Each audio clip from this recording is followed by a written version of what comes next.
Discover the world के मुअज़्ज़िज़ दोस्तों, अस्सलामु अलैकुम। दोस्तों, बरमूदा ट्रायंगल बहर ओकियानूस में वाक़े है और इससे मुतल्लिक बहुत सी कहानियां और किस्से आपने यकीनन सुन रखे होंगे। 1945 में जब फ्लोरिडा से उड़ने वाले 5 जहाज कहीं गायब हुए, तब ये ट्रायंगल मंजरे आम पर लाई गई। इन जहाजों को बहुत तलाश किया गया मगर कहीं सुराग न मिल सका। आखिर जब ऐसे बहुत से वाकयात रूनुमा होते रहे जिनमें हवाई जहाज और कश्तियां फ्लोरिडा और मियामी के समंदर से गुजरते हुए कहीं गायब हो जाती, तो इन वाकयात का रुख बरमूदा ट्रायंगल की तरफ मोड़ा जाने लगा। नतीजा ये निकला कि एक ऐसी मसनूई और खुद साख्ता तिकोन वजूद में लाई गई जो इंसान और इंसानियत के लिए एक राज रह सके, और जब वक्त की जरूरत हो तो इस जगह से कुछ जाहिर करके लोगों के इज़हान पर काबू पाया जा सके और ये बताया जा सके कि हमारा निजात दहिंदा, दुनिया को बचाने वाला और यहूदियों और ईसाइयों का मालिक यानी दजाल आ चुका है। दोस्तों, आप हैरान हुए होंगे कि मैंने अपनी बात का रुख यकदम दजाल की तरफ क्यों मोड़ दिया, लेकिन इंशाअल्लाह इसके मुतल्लिक वाज़े दलाइल दिए जाएंगे कि इस तिकोन यानी बरमूडा ट्रायंगल में और दजाल में क्या मुमासलत पाई जाती है।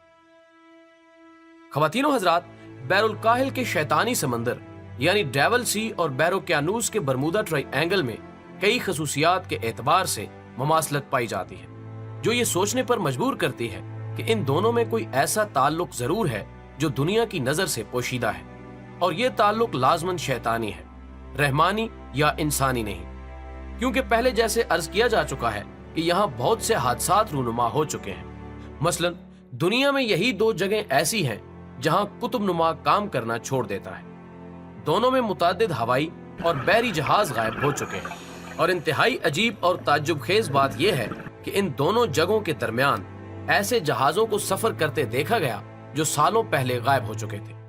इसके अलावा दोनों के अंदर ऐसी मकनातीसी कशिश या बरकी लहरें भी मौजूद हैं जो बड़े बड़े जहाजों को तरोड़ मरोड़ कर निगल जाती हैं। और यही नहीं बल्कि दोनों के दरमियान उड़न तश्तरियां उड़ती देखी गई हैं, जिन्हें अमरीकी मीडिया वाले खलाई मखलूक की सवारी कहते हैं। अमरीका का यहूदी मीडिया उनके मुताल्लिक सामने आने वाले हकायक छुपाता रहता है। कुछ लोगों ने इसकी जुर्रत की और इन हकायक को मंजरे आम पर लाने की कोशिश की तो उन्हें कत्ल कर दिया गया। जैसे डॉक्टर मोरिस जेसवर्थ और डॉक्टर जेम्स ई मैकडोनल्ड को सिर्फ इस वजह से कत्ल किया गया कि ये दोनों उड़न तश्तरियों को खोजते हुए असल हकायक जान चुके थे।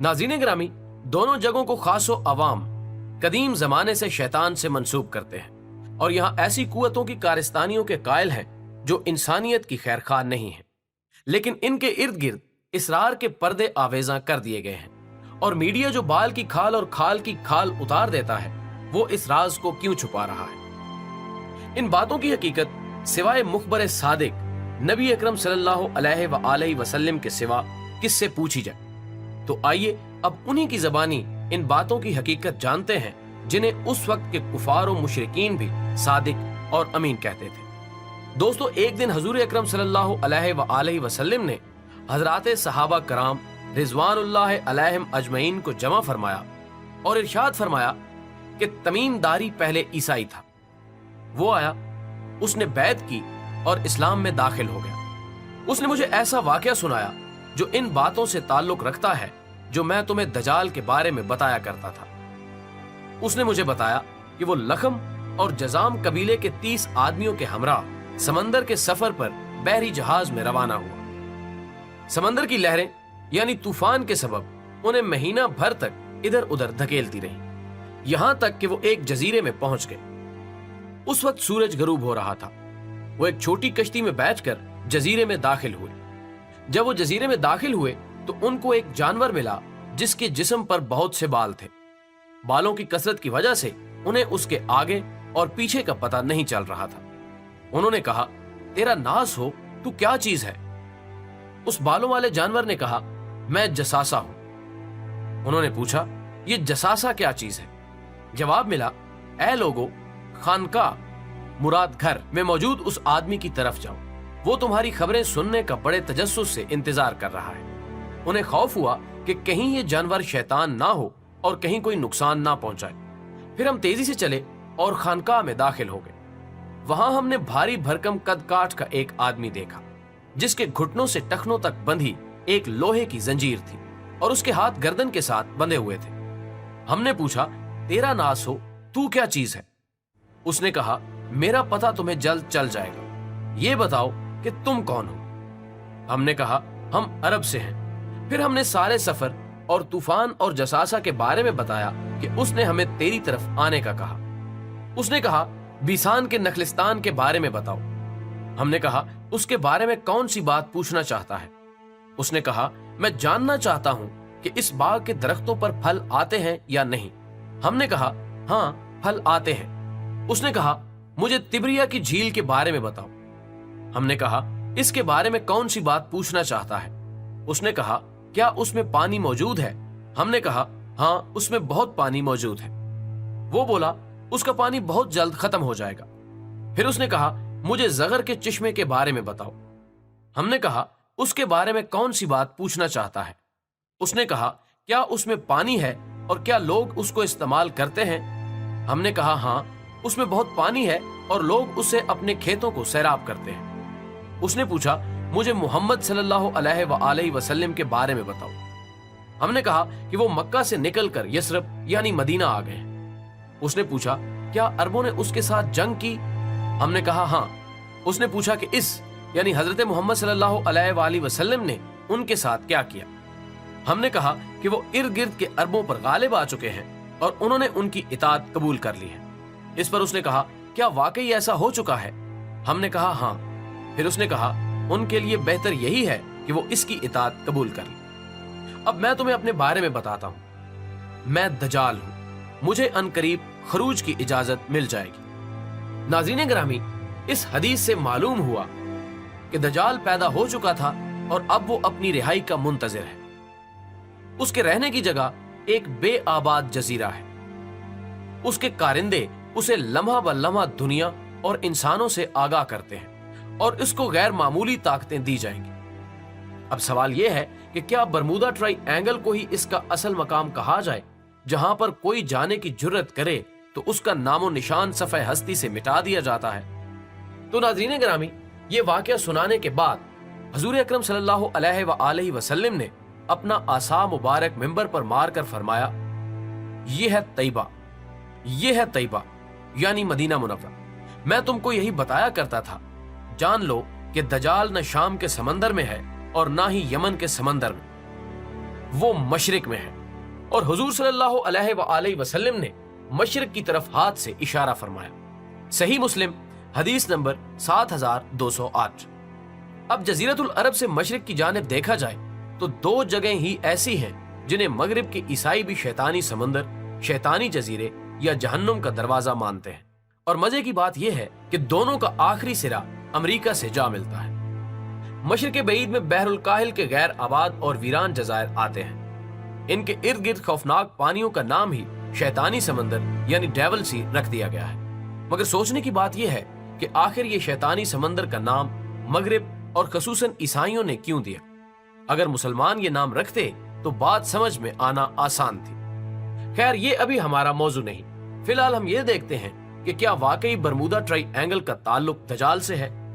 तो ख्वातीनो हजरात, हदीस के अल्फाज दोबारा पढ़िए। दजाल मशरिक में है। जमीन चूंकि गोल है, इसलिए अगर हम मुबहिम तौर पर मशरिक की तरफ इशारा करें तो वो इसकी गोलाई की वजह से मगरिब यानी बैरुल काहिल तक पहुंचेगा। मगर ये एक मुबहिम तावील है।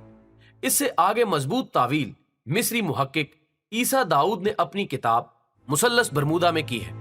वो लिखते हैं कि पहले दजाल बैरुल काहिल के इन बेआबाद और वीरान जजायर में था और हजूर नबी अकरम सल्लल्लाहु अलैहि वसल्लम के विसाल तक वो बेड़ियों में जकड़ा हुआ था। मगर खत्मुल मुरसलीन सल्लल्लाहु अलैहि वसल्लम के विसाल के बाद उसकी बेड़ियां टूट गईं और वो आजाद हो गया। मगर उसे खरूज की इजाजत नहीं थी, लिहाजा वो शैतानी समंदर यानी डेविल सी से शैतानी तिकोन बरमूदा ट्राई एंगल तक राब्ते में है, जिसके करीब शैतानी तहजीब परवान चढ़कर नुक्ते अरूज को पहुंचने वाली है। दोस्तों, वैसे तो कुर्बे कयामत में दजाल के मंजरे आम पर आ जाने की काफी निशानियां हैं, जो इंशाअल्लाह आप हमारे अहम तरीन मजमून सीरीज दजाल कौन होगा के अगले हिस्सों में देख सकेंगे।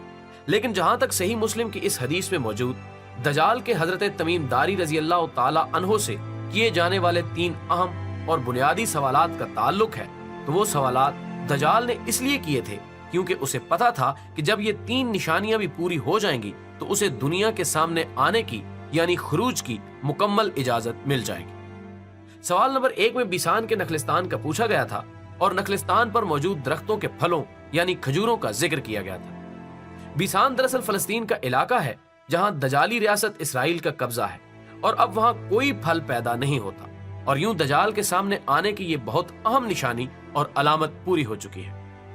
سوال نمبر 2 میں تبریہ کی جھیل کا پوچھا گیا تھا۔ جہاں تک بات ہے بحیرہ تبریہ کی تو اس پر بھی اسرائیل کا ہی قبضہ ہے، اور دلچسپ بات یہ ہے کہ اس کا پانی بھی بہت تیزی سے خشک ہوتا جا رہا ہے۔ جس طرح پاکستان میں مشہور ترین دریاؤں کا پانی انڈیا کی دشمنی اور چلاکی سے سوکھ رہا ہے اور کم ہو رہا ہے، تبریہ کا پانی بھی کم ہوتا جا رہا ہے۔ بے شک آپ انٹرنیٹ پر سرچ کر لیں اور موجودہ حالات کی روشنی میں دیکھ لیں، یہ بات واضح ہو جائے گی کہ دجال کے دوسرے سوال والی نشانی بھی مکمل ہو چکی ہے۔ سوال نمبر 3 میں زگر کے چشمے کا پوچھا گیا۔ زگر حضرت لوط علیہ السلام کی صاحبزادی کا نام ہے۔ حضرت لوط علیہ السلام کی 2 صاحبزادیاں تھیں، ربا اور زگر۔ بڑی صاحبزادی ربا کو وفات کے بعد جہاں دفن کیا گیا تو قریب ہی ایک چشمہ تھا جو ان کے نام سے منسوب ہو کر مشہور ہوا۔ اسی طرح چھوٹی صاحبزادی زگر کی وفات کے بعد ان کی تدفین بھی ایک چشمے کے قریب ہوئی اور وہ چشمہ زگر کے چشمے کے نام سے مشہور ہو گیا۔ دجال کی تفتیش اور تجسس کے عین مطابق یہ تیسری جگہ بھی دجالی ریاست اسرائیل میں ہی واقع ہے، اور اس کا پانی بھی پوری طرح خشک ہوتے ہی دجال کو نکلنے کی اجازت مل جائے گی۔ ناظرین محترم، ایک دوسری حدیث سے ثابت ہوتا ہے کہ دجال کسی بات پر غضبناک ہو کر نکلے گا اور منظر عام پر آ جائے گا۔ یوں یہ کہا جا سکتا ہے کہ موجودہ وقت اور مستقبل قریب میں جہاں یہ پانی خشک ہوتا رہے گا تو اللہ پاک کی طرف سے کچھ ایسے اسباب اور حالات و واقعات ضرور رونما ہوں گے جس پر دجال کو سخت تشویش اور غصہ ہوگا اور وہ خروج کر جائے گا اور سامنے آ جائے گا۔ اب وہ ایسی کیا بات یا باتیں ہوں گی، واقعات ہوں گے، یہ سب غیب کی باتیں ہیں، لیکن اتنا ضرور سمجھ آتا ہے کہ وہ دجالی ریاست اسرائیل دجالی چمچوں یعنی صہیونیوں اور یہودیوں، دجال پرست عیسائیوں، دیگر غیر مسلم مذاہب کے دجالی چیلوں اور نام نہاد مسلمانوں کے خلاف ہی کچھ ہوگا، تبھی وہ اتنا غصے میں آئے گا۔ اللہ پاک اس عظیم فتنے سے ہمیں اپنی امان میں رکھے۔ اگر ہوش مندی سے دیکھا جائے تو ایسا محسوس ہوتا ہے کہ اب دجال کے خروج کا زمانہ زیادہ دور نہیں، اس لیے اس فتنے سے بچنے کے لیے ہمیں اپنی ایمانی قوت حاصل کرنا ہوگی۔ یہی وہ واحد حل ہے جس کے ذریعے باطل اور اہل باطل کو ہر محاذ پر شکست دی جا سکتی ہے۔ اللہ پاک ہم سب کو دجال کے فتنے سے محفوظ رکھے اور ہمیں ہمارے ایمان کو مضبوط کرنے کی توفیق عطا فرمائے، آمین یا رب العالمین۔ دوستو، ویڈیو پسند آنے کی صورت میں اسے زیادہ سے زیادہ لائک کر کے ہماری حوصلہ افزائی کریں اور فیس بک اور واٹس ایپ پر شیئر کرنے میں ہمارا ساتھ۔ ہماری اگلی ویڈیو آنے تک اپنے دوستوں، پیاروں اور رشتہ داروں کا ڈھیر سارا خیال رکھیے گا۔ اللہ حافظ۔